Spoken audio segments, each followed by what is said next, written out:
Sono troppi! Dov'è l'artiglieria? Non arriva.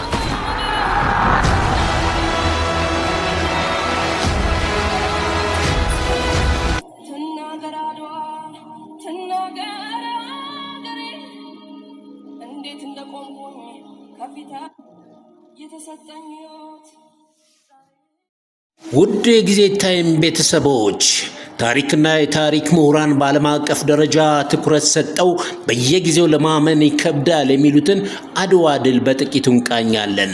እንኳን ለ130ኛ አድዋ በዓል አደረሳችሁ አደረሰን። ለመግቢያ ያህል ገራሚ ሀገር ወዳዱ ሐሰን አማኑ ከ149 አዝማሪዎች ጋር አድዋ ዘምተዋል። የእርሱ ግን ይለያል።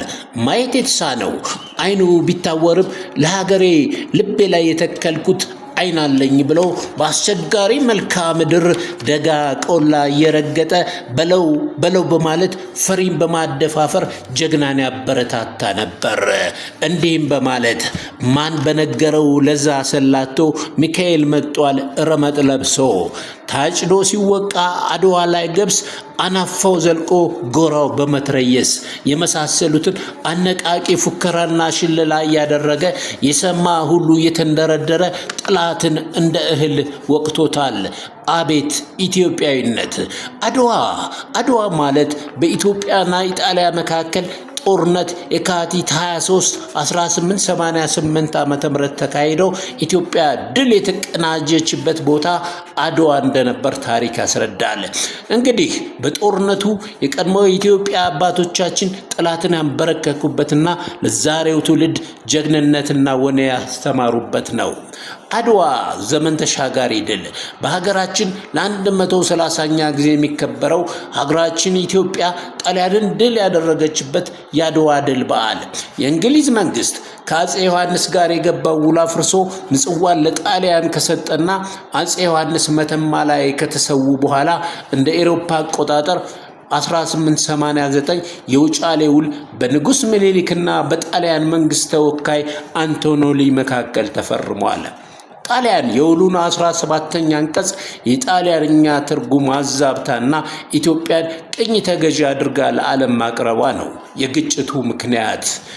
በውሉና በጦርነት መካከል ባሉ 6 ዓመታት ውስጥ ክፉ ቀን የተባለው ረሃብ ኢትዮጵያውያንን ጎድቶ ነበር። ጣሊያኖች ከህንድ ባመጧቸው ከብቶች ምክንያት ያዛመቱት በሽታ የሀገሩን ከብቶች ፈጅቶ ማረሻ በመጥፋቱ ረሃብና ሞት ህዝቡን አድክሞት ነበር። ኢትዮጵያውያን ከዚህ መከራ ሳያገግሙ ነበር ለንጉሱ የጦርነት ክተት ምላሽ የሰጡት። የጦርነቱ ቦታ በሰሜን ኢትዮጵያ በትግራይ ክልል አድዋ ወረዳ የሚገኝ በተራራ የተከበበ ሰፊ ሜዳ ነው።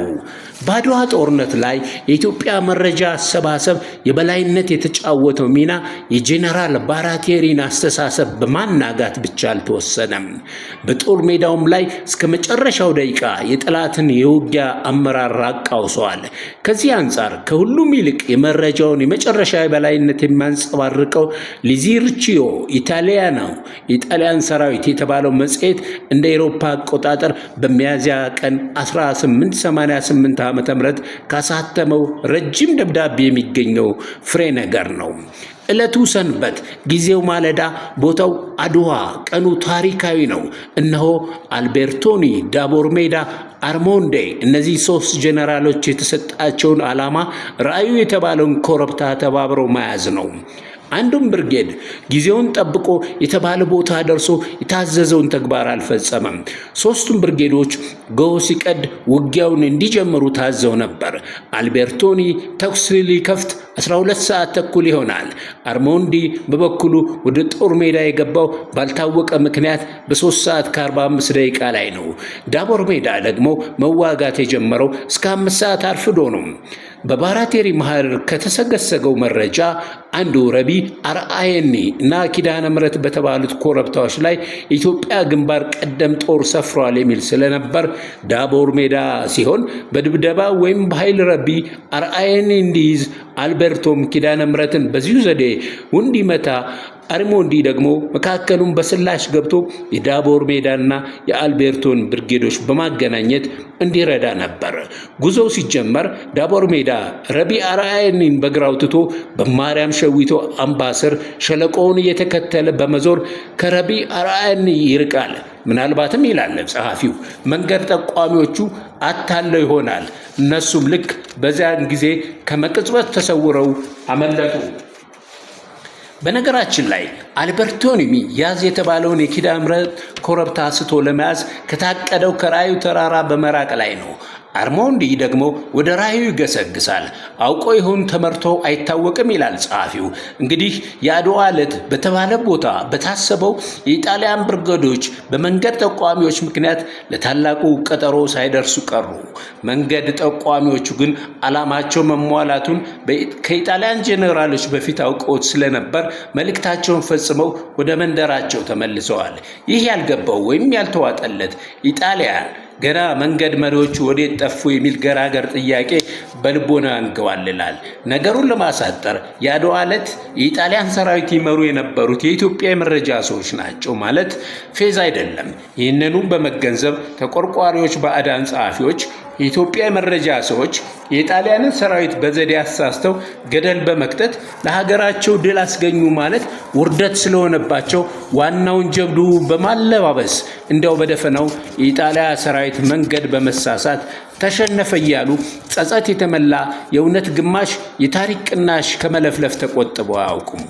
ወይ እጅግ መቀነስ ወይ እጅግ ማብዛት። እነዚህ ሁለት የታሪክ ጠላቶች ሲፈራረቁበት እውነት መልኳን ብትለውጥ እንጂ ጠባዩን አንስትም። ከአድዋ መልስ የኢትዮጵያ መረጃ ነገር ሲነሳ ኢጣሊያኖች ያንገበግባቸውና ያራዣቸው ጀመረ። በተለይ የካቲት 23 ከተመቱት ምት ሳያገግሙ በእንቅርት ላይ ጆሮ ደግፍ እንዲሉ የመቀሌው አነሰና አሁንም በአዲግራት 2000 የሚሆኑ ሰዎች በነራስ ስብሐት ተከበዋል። እዛ የነበሩት ኢጣሊያኖች በነ አሪሞንዲና በነ አልቤርቶኒ የደረሰውን ጉድ ሰምተው ሳሩም ቅጠሉም ሰላይ ይመስላቸው ጀመር።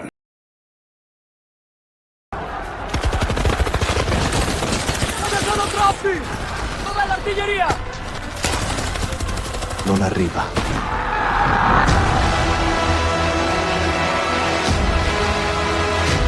የአድዋ ድል በአውሮፓ እንደተሰማ ሰኔ 15 ቀን 1888 ዓ.ም በወጣው ረሹ ዲ ደሞንድ በተባለ የፈረንሳይ መጽሔት አልቤር ሃንስ የሚባል ደራሲ ከጻፈው ጥናት ውስጥ ፍሬ ነገሩን በአጭሩ ማስታወስ የኢትዮጵያ የመረጃ ድርጅት ደርሶበት የነበረውን የጥራት ደረጃ ለማስገንዘብ የሚበቃ ይሆናል።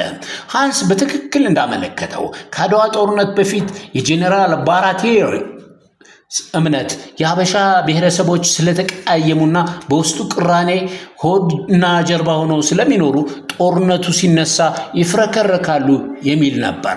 ነገር ግን በእጅ መንሻ ለባዕዳን የሚንበረከክ አለቃና ጭፍራ አልነበረም።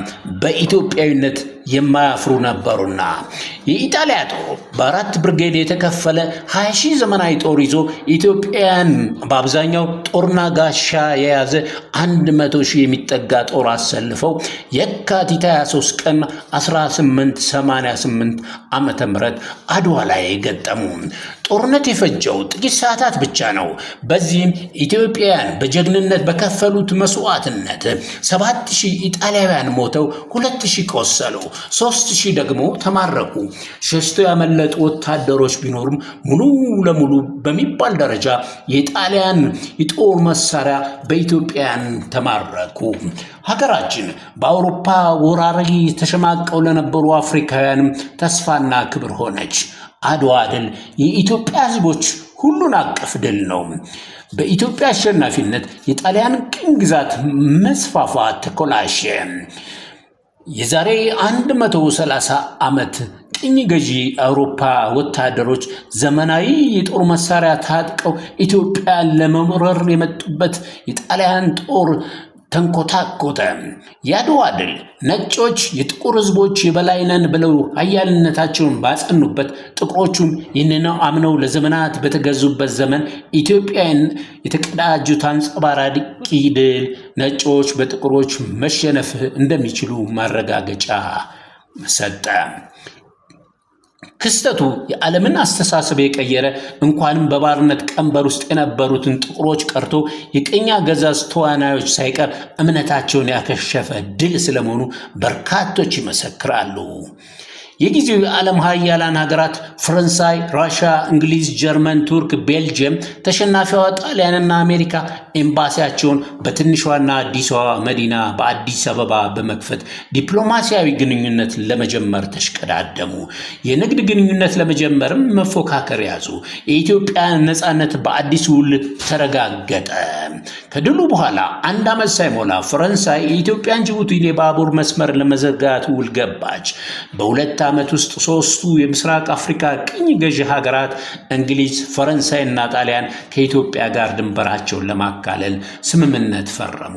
ሀገራችንም በቅኝ ግዛት ዘመን ከቅኝ ገዢዎች ጋር ተደራድራ ድንበሯን በማስከበር ልዩ ታሪክ ጻፈች። ሀገራችንም በአውሮፓውያን ወረራ ተሸማቀው ለነበሩ አፍሪካውያንም ተስፋና ክብር ሆነች። በዚህም አድዋ ድል የሁላችን ኢትዮጵያውያን ነው ማለት ይቻላል። ዋ ያች አድዋ! ባለቅኔ ሎሬት ጸጋዬ ገብረመድኅን ግጥም ነው ለመሰናበቻ። አድዋ አድዋ ሩቋ የዓለት ምሰሶ አድማስ ጥጓ ሰማይ ጠቀስ ጭጋግ ዳሷ አድዋ ባንቺ ብቻ ህልውና በትዝታሽ ብጽዕና በመስዋዕት ክንድሽ ዜና አበው ታደሙ እንደገና።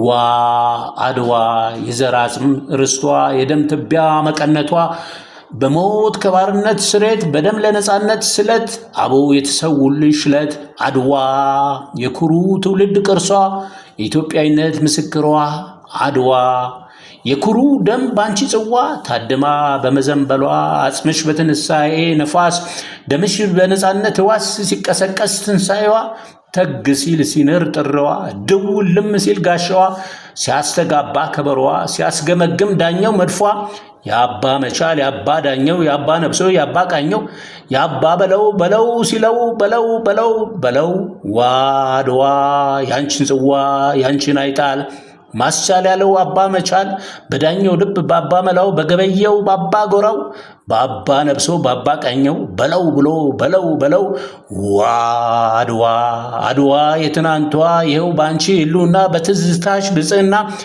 በመስዋዕትነት ክንድሽ ዜና በነፃነት ቅርስሽ ዜና አበው ተነሱ እንደገና።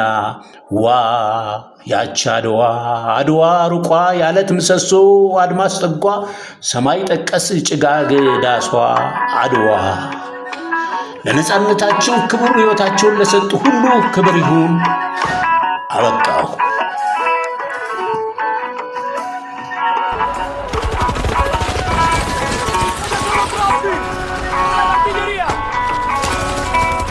Non arriva.